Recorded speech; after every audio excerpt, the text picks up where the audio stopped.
started? The saga continues on Memorial Day 2013. You can now see a close-up of our happy dozen hens in their new abode. They have started to mow down the Johnson grass. Dan just placed one of the white rocks on their new perch that we had described earlier, and they seem to be very content. Some of them are, as you can see, nestling in the tall grass. We don't see any eggs just now. We collected about 8 of them earlier. That means we should get 2 to 4 more today. But this is nice. We have the coop door open, so it's definitely a bird's eye view of the coop. And you can see the grass is so fresh and clean, and in no time at all they'll turn that around.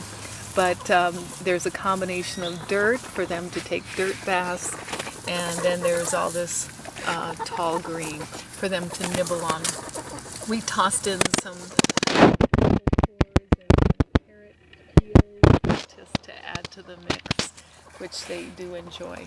So we're going to take a long view of where they started and how they ended up here across the Rio Pequeño. I'm going to lock the door and let's see, I'm going to need some help. Right there it is. Like, I'm going to need some help. So we're just securing the door here. There's Dan. It's been about an hour since we moved the chickens to this location. And as you can see, we still have water in the ditch. It's still flowing to our new garden. And so we're still not sure who's watering, but nonetheless we're getting the runoff, which is great for the garden. Maybe we can take a look over here at the new garden. In the sunlight, you really can see the carpet of amaranth and the tomato plants. We have a variety. We tried growing tomatoes from seed, but unfortunately we weren't all that attentive and had to buy some from Montanita. Dan has staked all of them, and or staked or put baskets on them. They're doing very well. I had been sprouting potatoes, a variety of different potatoes in the library, and so we've got blue potatoes, red, and golden Yukon potatoes growing in between the tomatoes and the amaranth. So we'll see how they do. Hopefully they won't get too much water. You can see the water that was flowing in the channels. Over there on the right, we've got the lettuce and radishes growing, and so you can take a look over there. And where we are standing right now, we are in the carpet of amaranth.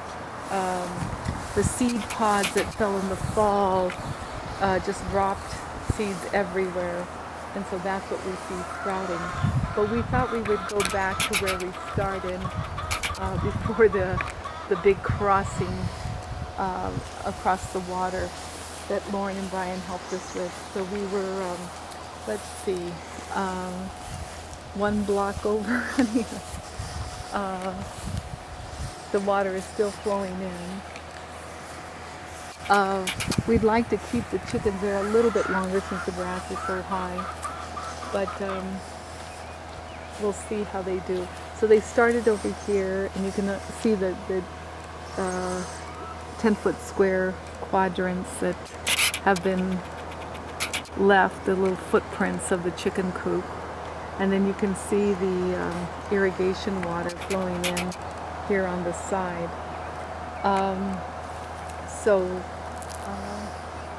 That's about it. We'll take a long shot of the old garden. You see sunflowers in the foreground with our Jerusalem artichokes, and the amaranth and the blue that I described earlier. And that's about it. The grapes on the arbor are starting to climb. And then we can take a look a little bit closer in the patio area. I had mentioned the elderberry and the jasmine are all growing nicely at this time, that the temperatures have warmed up. Today they said that we were going to have 90 degrees, so it's quite warm at this time. But since there's a cool breeze, it's rather nice. And we can just take a look around the patio. Everything continues to grow well, and that is about it. So for all of you, take the very best care, and we will be seeing you all so soon. Goodbye on a Monday, 2013 Memorial Day.